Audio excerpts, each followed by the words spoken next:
Alright, I had to make some wedges and I'm using my setup over here to do this. This is about a 30-degree angle, and I'll show you why I'm making these in a minute, but my setup here is working out great, and I've got enough left on my blank there to get 4 more wedges, so let me show you how.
Blank should have been a little bit longer, but that last one is pretty close. So in my cabinet, the doors, there's 2 screws holding this part of the hinge to the face frame. Screws are going in that way. I showed you how I pre-drilled for those. But I'm not real happy with this. It just seems a little bit suspect to me. There's not a lot there holding that. It doesn't seem like. So I want to put that wedge behind it to give it some added strength. And here's what it looks like over on this side. And the good news, I guess, about all this is that the adjusting part of the hinge is removable. 2 screws hold that on. So I'm able to take it off, and then, like I said, this is my first go at it, and it turned out pretty well. So I'm going to glue that to the cabinet side, and I'm going to also, you can't see this, but there's a groove in here. So I want to cut a little recess to give it some support up and down as well. And once that gets glued in place, then that thing's not going anywhere. Now the other thing I have to provide is some relief for the screws, because they do go through, at least this one does. This one you got room on the back side, but this one you don't. So I've got to cut a little relief channel for that as well. Alright, there it is. This one fits perfectly, but my channel, when I made my channel, it's too wide. It's not too wide, it can be narrower, I guess I'll put it that way. But it needs to go deeper. And you can see I have made a little relief hole there for that screw, just to make sure that, that would work, I guess. So once I got it slid into place, it fits beautifully. There's relief for that one screw, and it backs up that bracket just really nice. So I want to make all my cuts this way first, all my relief cuts on the outside at that same depth, then do the inside cuts a little bit deeper and a little narrower like this one. So this one I think will be perfect. The other thing I needed to do was shorten this up a little bit, otherwise it bottomed out against the face frame. I don't want that. I want it to seat against that bracket, not stop short of all of these edges meeting that bracket. So let me show you how this one works. Got this back on there, back attached. So taking my bracket and sliding it into place, you can hear it seat against this, and that's what I want.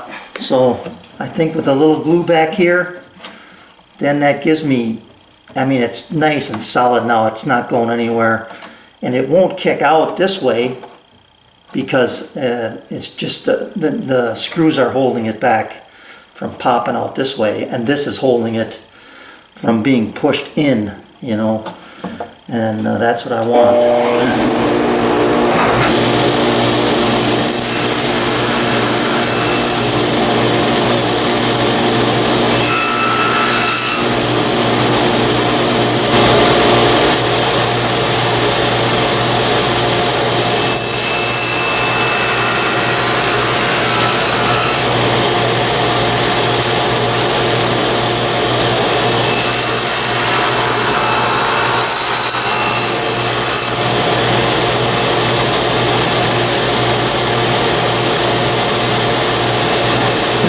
Between the two wedges, this is one of my first run at it. Kind of butchered that cut. I went a little too deep.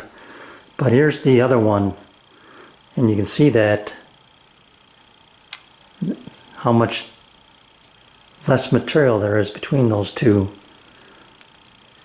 But that's what I need right there. I need 3 more of these, and then that'll be that. After cutting them to length on my table saw, I then bring them over here to my Jorgensen clamp I've got set up here, and I take off about a 1/2 inch off of the fat side here.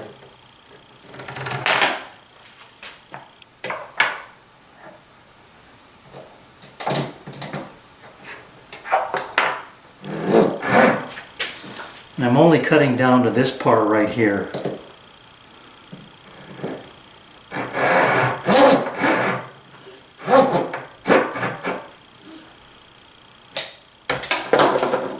Stand it up. And the grain is running this way, straight this way, so it's going away from this natural ramp I'm going to create here, I guess.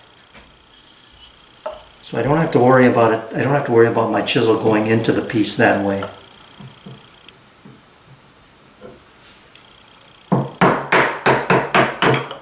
So this first one I can get pretty aggressive with.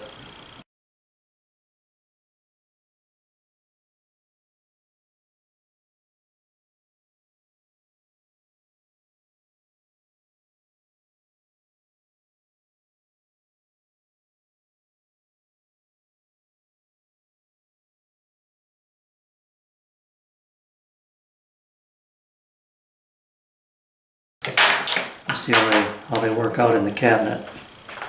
So there's one of the inside hinges on the divider, and I can't be happier that it's just a much more solid feel when you snap the doors on, and I know that they're not going to be going anywhere from being used.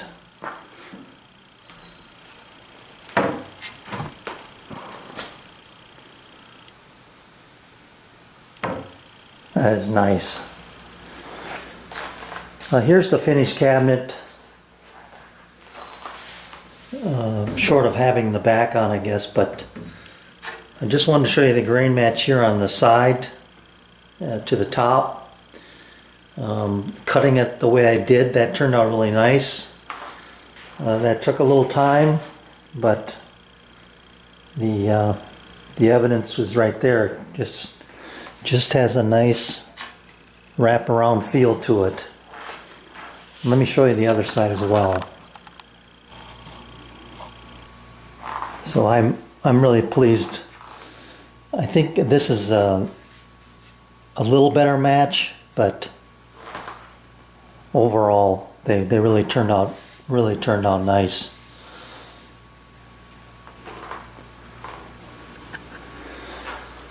Okay, so here's the front. If I can maybe zoom in on this detail, that V-cut detail there. It's very subtle, but it adds a lot to the piece, I think. And I'm really proud of the way that turned out as well. So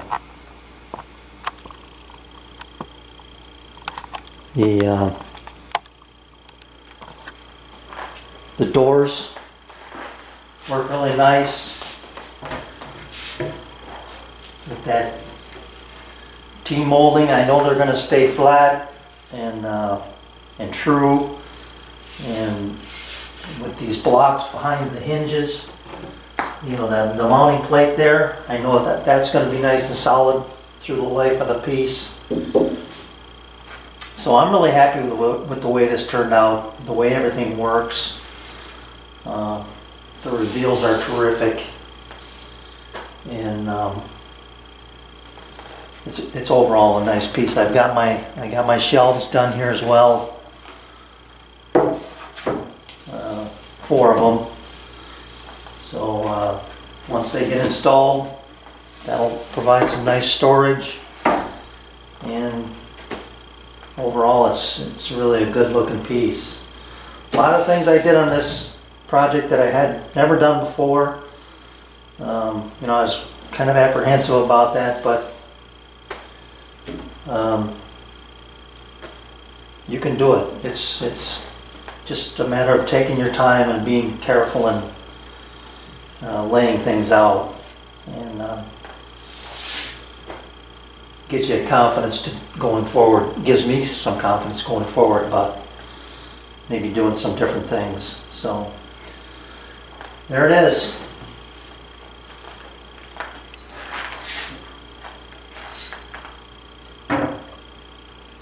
Thanks for watching.